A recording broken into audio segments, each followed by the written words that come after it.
Hello बच्चों, आज हम लोग बीवीडी गेस पेपर से फिजिक्स का लघु उत्तरीय प्रश्न देखेंगे। जो ही बच्चे 2026 में बिहार बोर्ड मैट्रिक की परीक्षा देने वाले हैं, इस चैनल से जुड़ जाएं ताकि नए वीडियो का नोटिफिकेशन मिल सके।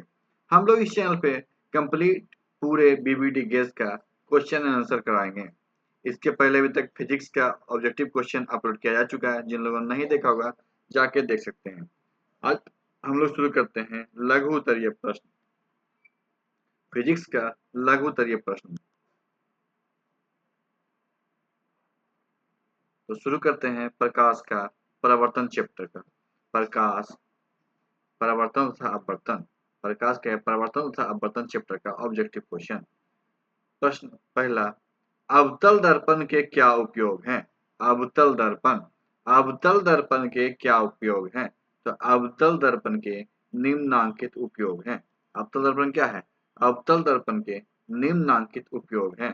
पहला उपयोग है बड़े आकार के अवतल दर्पणों का प्रयोग, बड़े आकार के अवतल दर्पणों का प्रयोग और ऊर्जा के लिए किया जाता है।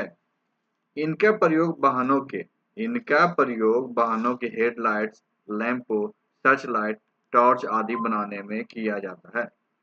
सेविंग दर्पण को बनाने में इनका प्रयोग किया जाता है। अवतल दर्पण का प्रयोग किसमें? सेविंग दर्पण बनाने में किया जाता है। दंत चिकित्सक तथा विशेषज्ञ रोगी का परीक्षण करने के लिए इसका उपयोग होता है। दंत चिकित्सक भी इसका उपयोग करते हैं। देखते हैं क्वेश्चन दूसरा, प्रकाश का अपवर्तन क्या है? प्रकाश का अपवर्तन क्या है? इसके नियमों को लिखें। तो इसका आंसर है, जब प्रकाश किरण एक माध्यम से दूसरे माध्यम में जाती है, जब प्रकाश किरण एक माध्यम से दूसरे माध्यम में जाती है तो वह अपने मार्ग से मुड़ जाती है, जिसे प्रकाश का अपवर्तन कहते हैं। प्रकाश के अपवर्तन के दो नियम हैं। प्रकाश के अपवर्तन के दो नियम हैं।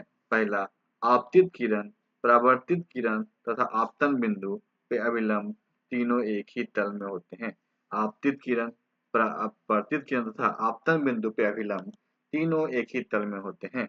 दूसरा, जब एक ही रंग के प्रकाश की किरणें, जब एक ही रंग के प्रकाश की किरणें किन्हीं दो माध्यमों के सीमा तल पे तिरछी आपतित होती है तो आपतन कोण आई की जया साइन ई तथा अपवर्तन कोण आर की जया साइन ई का अनुपात एक नियतांक होता है। इस नियतांक को एक माध्यम दूसरे माध्यम का पहले माध्यम के सापेक्ष अपवर्तनांक कहते हैं। प्रायः इन 1-2 से प्रदर्शित करते हैं। इस नियम को स्नेल का नियम कहते हैं। इस नियम क्या है? स्नेल का नियम कहते हैं। 1/2 sin i बटा sin r नियतांक। क्वेश्चन तीसरा है, सरल सूक्ष्मदर्शी क्या है? सरल सूक्ष्मदर्शी क्या है? इसका एक किरण आरेख खींचें। सरल सूक्ष्मदर्शी क्या है? इसका एक किरण आरेख खींचें या सरल सूक्ष्मदर्शी में बनने वाले प्रतिबिंब का किरण आरेख खींचें। सरल सूक्ष्मदर्शी में बनने वाले प्रतिबिंब का किरण आरेख खींचें। किसी उत्तल लेंस द्वारा वस्तु का आभासी एवं किसी उत्तल लेंस द्वारा वस्तु का आभासी एवं आवर्धित प्रतिबिंब बनने हेतु वस्तु की स्थिति कहाँ होनी चाहिए? इसका आंसर होगा, एक उत्तल लेंस जिसकी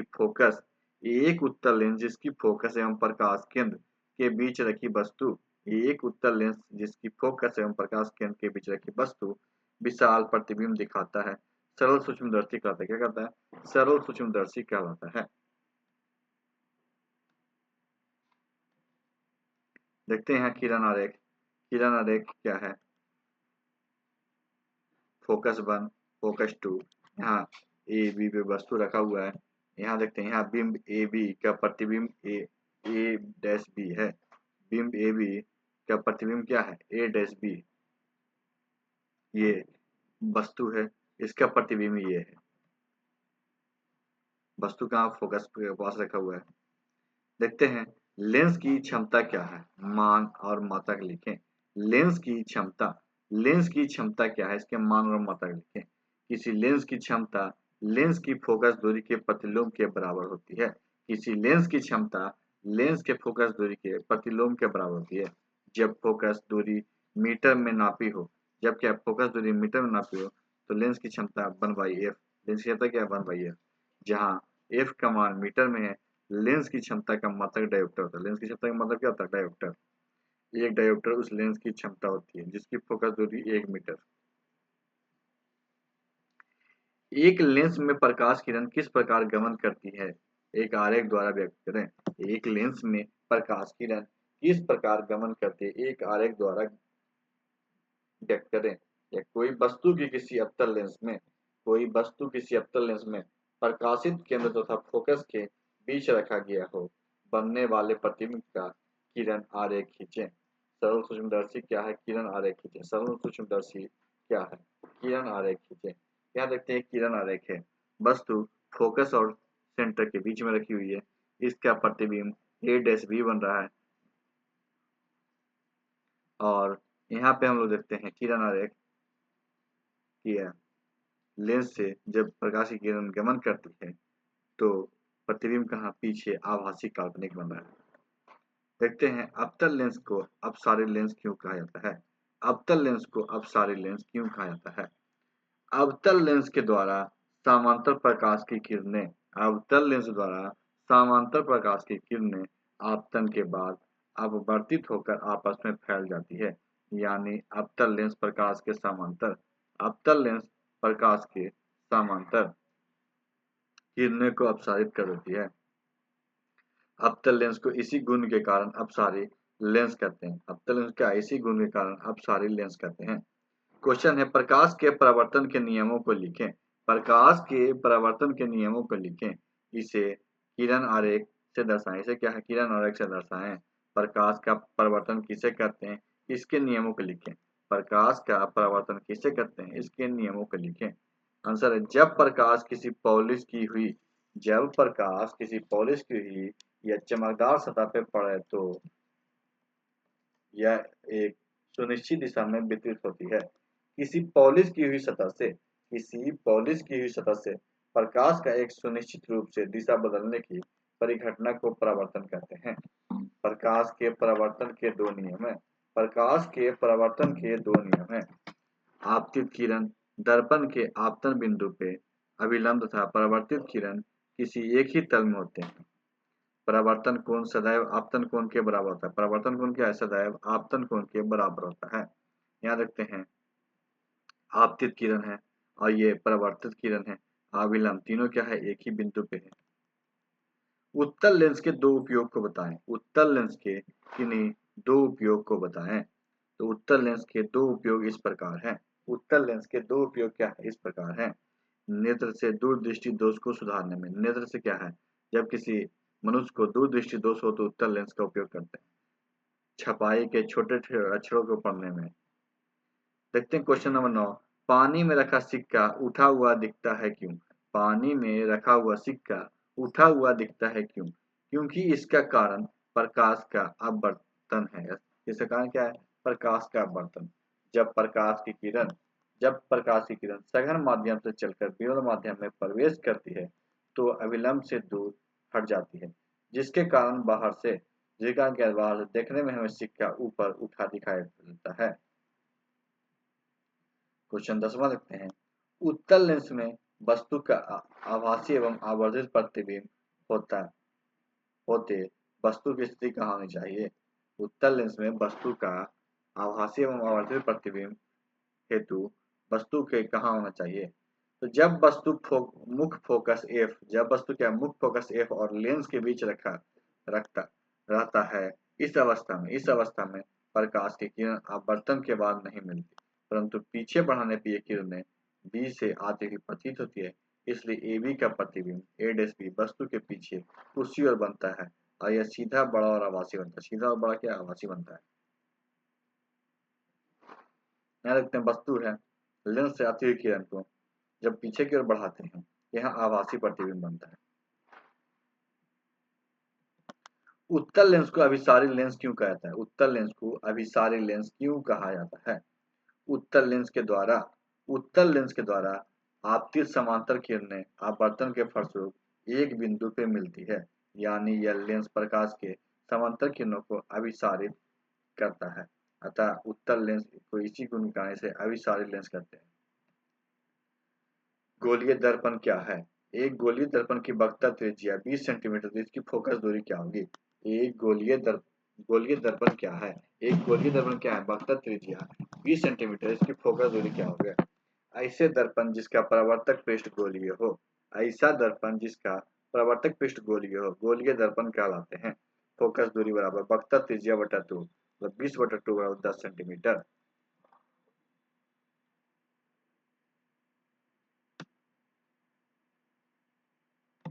उत्तल लेंस के 2f पे स्थित वस्तु को उत्तल लेंस के 2f पे स्थित वस्तु को प्रतिबिंब बनाने की क्रिया का किरण आरेख खींचे। तो यहाँ पे देखते हैं, जब वस्तु उत्तल लेंस के 2f पे स्थित हो, मतलब वक्रता त्रिज्या पे, तो फोकस और वस्तु को जो प्रतिबिंब बनता है, ये वास्तविक प्रतिबिंब और उल्टा बनता है।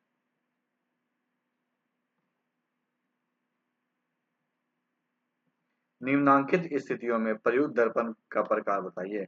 निम्नांकित स्थिति में क्या प्रयुक्त दर्पण का प्रकार बताइए। तो वाहनों के अग्रदीप में किस दर्पण का उपयोग होता है और क्यों? या किसी कार का अग्रदीप हेडलाइट में किसी वाहन के पार्श्व या पश्च दृश्य दर्पण क्या है? सौर भट्टी। तो पहला का आंसर किसी कार के अग्रदीप अवतल दर्पण का बना होता है। किसी कार का अग्रदीप अवतल दर्पण का बना होता है। वाहनों में अग्रदीप में प्रकाश का शक्तिशाली समांतर किरण पुंज प्राप्त करने के लिए किया जाता है। दूसरा क्वेश्चन का आंसर है किसी वाहन के पश्च या पार्श्व दर्पण। उत्तल दर्पण का उपयोग सामान्यतः वाहनों के पास या दृश्य दर्पण के रूप में किया जाता है। ये दर्पण वाहन के पार्श्व में लगे होते हैं। दर्पण क्या वाहन के पार्श्व में लगे होते हैं तथा इनमें ड्राइवर अपने पीछे के वाहनों को देख सकते हैं, जिससे वे सुरक्षित रूप से वाहन चला सकते हैं। सौर भट्टियों में सूर्य के प्रकाश को केंद्रित करने के लिए अवतल दर्पण का उपयोग किया जाता है। नेक्स्ट क्वेश्चन देखते हैं, हम वाहनों में उत्तल दर्पण को पार्श्व दृश्य दर्पण के रूप में वरीयता क्यों देते हैं? हम वाहनों में उत्तल दर्पण को पार्श्व दृश्य दर्पण के रूप में वरीयता क्यों देते हैं? तो उत्तल दर्पण को पार्श्व दृश्य दर्पण के रूप में इसलिए वरीयता देते हैं क्योंकि वे सदैव सीधा प्रतिबिंब बनाते हैं। इसका दृष्टि क्षेत्र भी बहुत अधिक है क्योंकि ये बाहर की ओर वक्र होते हैं। क्या होते हैं? क्योंकि ये बाहर की ओर वक्र होते हैं। उत्तल दर्पण के प्रधान अक्ष पे रखे बिंब के प्रतिबिंब के लिए एक किरण आरेख खींचें और प्रतिबिंब की प्रकृति, आकार एवं एक स्थान को लिखें। उत्तल दर्पण के प्रधान अक्ष पे रखे बिंब के प्रतिबिंब के लिए एक किरण आरेख खींचें और बिंब की प्रकृति, साइज एवं स्थान को लिखें। तो उत्तल दर्पण द्वारा प्रतिबिंब बनने की दो स्थिति को दर्शाया गया। उत्तल दर्पण के द्वारा क्या है? प्रतिबिंब बनने की दो स्थिति को दर्शाया। जब वस्तु अनंत पे होती है तो उसका प्रतिबिंब फोकस पे बनता है। जब वस्तु के अनंत पे होती है तो उसका प्रतिबिंब फोकस पे बनता है। यहाँ पे देखते हैं, वस्तु अनंत पे और इसका जब प्रकाश की किरण परिवर्तित होती है, तो जब हम लोग यहाँ काल्पनिक रूप से मिलाएंगे तो वस्तु का प्रतिबिंब का फोकस पे बन रहा है। और जब वस्तु देखते हैं,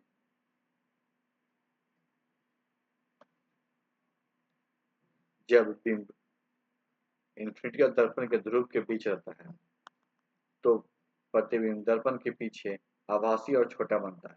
यह प्रतिबिंब आभासी और काफी छोटा होता है। क्या होता है? यहाँ पे जब देखते हैं, अनंत और ध्रुव के बीच जब वस्तु है, इसका प्रतिबिंब कहाँ बन रहा है? यहाँ पे देख रहे हैं बन रहा है, और ये कि काफी छोटा बन रहा है। तो हम लोग देखते हैं बिंब की स्थिति, प्रतिबिंब की स्थिति और बिंब का साइज और प्रतिबिंब की प्रकृति। जब आनंद पे कोई वस्तु है तो फोकस पे बनता है। जब कोई आनंद पे है, जब यहाँ देखते हैं कि जब आनंद पे कोई वस्तु है तो इसका कहाँ फोकस पे प्रतिबिंब बन रहा है, और अनंत और ध्रुव के बीच में है तो इसका प्रतिबिंब ध्रुव और फोकस के बीच बनता है। अनंत और दर्पण के ध्रुव के पी के बीच, तो पी और एफ के बीच बनता है, छोटा बनता है, आभासी तथा सीधा बनता है। अपवर्तनांक को परिभाषित करें। हीरे का अपवर्तनांक 2.42 है। इस कथन का क्या अभिप्राय है? किसी माध्यम का अपवर्तनांक निर्वात में प्रकाश की चाल c और माध्यम में प्रकाश की चाल v का अनुपात होता है। किसी माध्यम में अपवर्तनांक निर्वात में प्रकाश की चाल और उस माध्यम में प्रकाश की चाल का अनुपात होता है। अपवर्तनांक हीरे में प्रकाश की चाल निर्वात में चाल का 1/2/42 गुनी होती है। इस क्रांतिक कोण को c और साइन c बराबर 1/142 से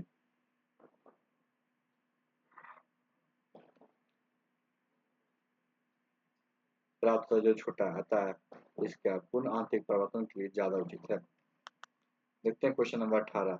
उत्तल लेंस के वक्रता केंद्र पे, उत्तल लेंस के वक्रता केंद्र पे रखे वस्तु के बिंब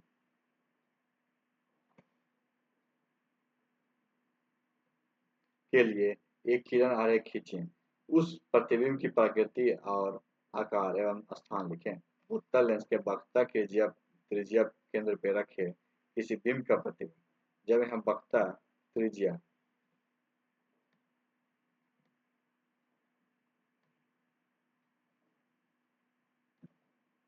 तो प्रतिबिंब रखते हैं तो वो कहाँ बनेगा?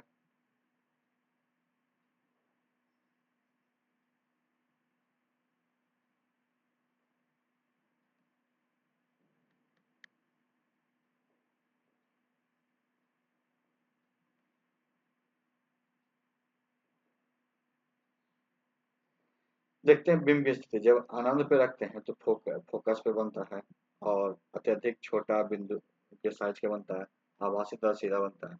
अनंत और दर्पण के बीच रखते हैं तो पी और एफ के बीच बनता है, छोटा बनता है, आभासी बनता है।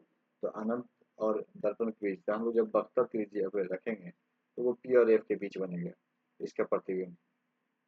और क्या होगा? छोटा बनेगा, आभासी बनेगा। हम लोग क्वेश्चन है कि वक्रता त्रिज्या तो अनंत और दर्पण के बीच। गोलीय दर्पण द्वारा परावर्तन के लिए नई कार्तिकीय चिन्ह परिपाटी को दर्शाएं। गोलीय दर्पण द्वारा नई कार्तिकीय चिन्ह परिपाटी। तो गोलीय दर्पण द्वारा परावर्तन की नई कार्तिकीय चिन्ह परिपाटी है। बिंब सदैव दर्पण के बाईं ओर रखा था। बिंब क्या है? सदैव दर्पण के बाईं ओर रखा था। मुख्य अक्ष के समांतर सभी दूरियां दर्पण के ध्रुव से मापी जाती है। मुख्य अक्ष के समांतर क्या सभी दूरियां दर्पण के ध्रुव से मापी जाती है। मूल बिंदु के दाईं ओर की दूरियां धनात्मक जबकि मूल बिंदु के बाईं ओर की ऋणात्मक होती है। मुख्य अक्ष के लंबवत तथा ऊपर की ओर, मुख्य अक्ष के लंबवत तथा ऊपर की ओर मापी जाने वाली दूरियां धनात्मक मानी जाती है। मुख्य अक्ष के लंबवत तथा नीचे की ओर मापी जाने वाली दूरियां ऋणात्मक मानी जाती है। वास्तविक तथा आभासी प्रतिबिंब में क्या अंतर है? वास्तविक तथा आभासी प्रतिबिंब में क्या अंतर है? देखते हैं। वास्तविक प्रतिबिंब, आभासी प्रतिबिंब। वास्तविक प्रतिबिंब को पर्दे पे लिया जा सकता है। वास्तविक प्रतिबिंब भी क्या है? पर्दे पे लिया जा सकता है। आभासी प्रतिबिंब को पर्दे पे नहीं लिया जा सकता है। वास्तविक प्रतिबिंब सदैव उल्टे बनते हैं। आभासी प्रतिबिंब सदैव सीधा बनता है। वास्तविक प्रतिबिंब दर्पण के आगे बनता है। आभासी प्रतिबिंब दर्पण के पीछे बनता है। आवर्धन किसे कहते हैं? आवर्धन किसे कहते हैं? इसे किस प्रकार ज्ञात किया जा सकता है? तो किसी बिंब के आकार के वस्तु के वास्तविक आकार के किसी बिंब के आकार के वस्तु के वास्तविक आकार के अनुपात को आवर्धन कहते हैं। यदि वस्तु की ऊंचाई h और उसके बिंब की ऊंचाई h2 हो तो m बराबर h2 बटा h1 ab बटा a b1 बटा ab। यहाँ देखते हैं वस्तु को जब फोकस और वक्र त्रिज्या के बीच में रखा हुआ है तो इसके प्रतिबिंब कहाँ बन रहा है? फोकस और अनंत के बीच। तो आभासी बिंबों के लिए आवर्धन धनात्मक होती है और वस्तु के वास्तविक बिंबों के लिए ऋणात्मक होती है।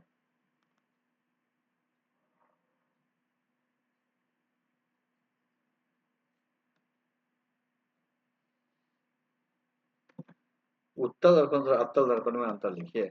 उत्तल दर्पण तथा अवतल दर्पण में अंतर लिखिए। तो उत्तल दर्पण और अवतल दर्पण, इसमें परावर्तक करने वाला चमकीला तल बाहर की ओर उभरा होता है।